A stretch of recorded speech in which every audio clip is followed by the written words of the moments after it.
नमस्कार। आज हमारे साथ भारतीय चार्टर्ड अकाउंटेंट संस्थान यानी ICAI के 73वें अध्यक्ष CA चरणजोत सिंह नंदा सर जुड़े हैं और मैं ऋतु राणा बिजनेस वर्ल्ड हिंदी से सीनियर रिपोर्टर। नमस्कार जी सर से हम जानेंगे कि कैसे आर्टिफिशियल इंटेलिजेंस और ऑटोमेशन जैसी नई तकनीक का असर चार्टर्ड अकाउंटेंसी के पेशे पर किस तरह का पड़ा है। तो चलिए हम शुरुआत करते हैं। सर मेरा पहला प्रश्न आपसे ये है कि आर्टिफिशियल इंटेलिजेंस और ऑटोमेशन जैसी नई तकनीक का चार्टर्ड अकाउंटेंसी के पेशे पर किस तरह का असर पड़ा है और ICAI अपने सदस्यों को इसके लिए किस तरह तैयार कर रही है।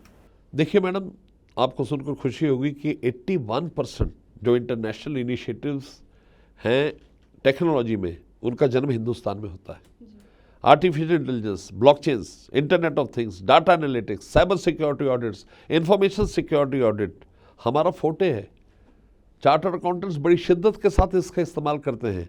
आर्टिफिशियल इंटेलिजेंस हमारा एक फेथफुल सर्वेंट की तरह है जो हमारे सारे काम करता है, जो मोनोटोनस काम होते हैं, जो रेगुलर काम होते हैं, अकाउंटिंग के, रिकन्सिलेशन के, वो सारे काम जहाँ पर हमने कुछ भी इंफॉर्मेशन निकलवानी, that is done by AI।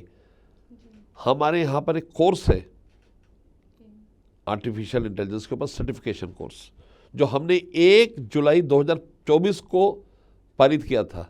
आज है 2 सितंबर 2025, तकरीबन 27,000 लोगों ने उसको कर लिया। और हिंदुस्तान में नहीं, हमने अभी कुवैत के अंदर किया। हमने कुवैत के अंदर अपनी फैकल्टी भेजी।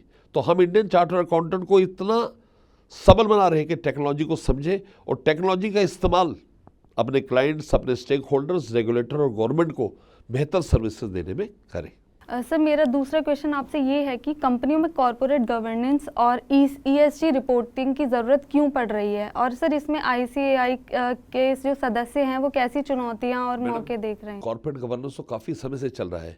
ESG एक रीसेंट फिनोमिनन है। हम चार्टर्ड अकाउंटेंट्स रिपोर्टिंग करते हैं, हम दोनों में रिपोर्टिंग करते हैं। मैं आपको बताना चाहता हूँ कि as a regulator of the accounting body ICAI बहुत काम करता है इनमें। 2020 में हमने एक सस्टेनेबिलिटी रिपोर्टिंग स्टैंडर्ड्स बोर्ड बनाया ताकि ESG और नॉन फाइनेंशियल डिस्क्लोजर्स का हम एक फ्रेमवर्क बनाएं।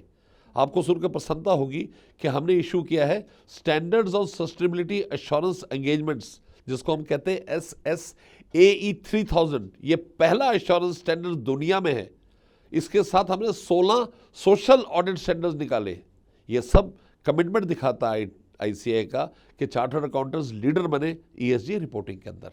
हमारा बड़ा विश्वास इस बात के अंदर कि ग्लोबली हमें अलाइन करना पड़ेगा विद रिपोर्टिंग स्टैंडर्ड्स। हमें देखना पड़ेगा सस्टेनेबिलिटी रिपोर्टिंग मेजॉरिटी मॉडल, ताकि समझ आए कि कितनी कंपनी मैच्योर हो रही है और वो सस्टेनेबिलिटी काम कर रही है, उसके ऊपर हम वर्किंग कर रहे हैं। सर इस क्षेत्र में चुनौतियाँ क्या क्या हैं। सबसे बड़ी चुनौती है लोगों के अंदर ज्ञानवर्धन होना। लोग जानते नहीं है, लोग समझते नहीं है। दूसरा, कार्बन क्रेडिट्स के कितना आप पोल्यूशन कर रहे हो, उससे ज़्यादा आपको उसको कंपनसेट करना है। तो कैसे आप करोगे। चार्टर्ड अकाउंटेंट्स के लिए बड़ी अपॉर्चुनिटीज़ हैं सस्टेनेबिलिटी के अंदर, एश्योरेंस, रिस्क मैनेजमेंट और स्ट्रेटजी में। लेकिन सबसे इंपॉर्टेंट है कि ग्लोबल स्टैंडर्ड्स के साथ अपने आप को तालमेल बैठाना, नए रिपोर्टिंग फ्रेमवर्क्स को देखना, और सबसे इंपॉर्टेंट स्टेक होल्डर और गवर्नमेंट दोनों के एक्सपेक्टेशन को बैलेंस करना। तो ये कुछ चैलेंजेस हैं जो चार्टर्ड अकाउंटेंट्स को अपनाना है, क्योंकि चार्टर्ड अकाउंटेंट, हिंदुस्तानी चार्टर्ड अकाउंटेंट पूरी तरह सबल है देश के लिए और इकॉनमी के लिए काम करने के लिए। सर मेरा एक आपसे लास्ट क्वेश्चन टैरिफ को लेकर है। सर अभी रिसेंटली ICAI लखनऊ चैप्टर का एक नेशनल कॉन्फ्रेंस हुआ था। जी। तो उसमें आपने कहा था कि आप टैरिफ से लड़ने के लिए ICAI पूरी तरह से तैयार है। तो सर आपकी इसको लेकर क्या प्लानिंग है। मैडम, गवर्नमेंट के साथ हम कदम से कदम मिलाकर चलते हैं। देखिए, रातों रात मोदी जी ने कितना कमाल कर दिया। 40 कंट्रीज के साथ हमारे पैक्ट हो गए, ट्रेड एग्रीमेंट्स हो गए। तो उसमें चार्टर्ड अकाउंटेंट्स की अहम भूमिका है।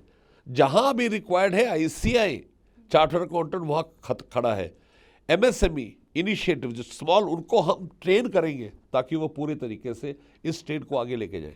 हम सब जो हिंदुस्तान के ऊपर ये अन्याय हुआ है, उसके साथ पूरी तरह से हम आंखें मिलाकर काम करेंगे। हम इंश्योर करेंगे कि इंडिया का एक्सपोर्ट सेक्टर कहीं पर भी नुकसान ना करे। अगर हम जो कुछ USA में करते थे वो हम बाकी कंट्रीज में करके कंपनसेट करेंगे ताकि हमारे लोगों को कोई तकलीफ ना हो। ठीक है, ये थी हमारे साथ सर की छोटी सी बातचीत। सर अपना समय देने के लिए धन्यवाद। Thank you so much madam.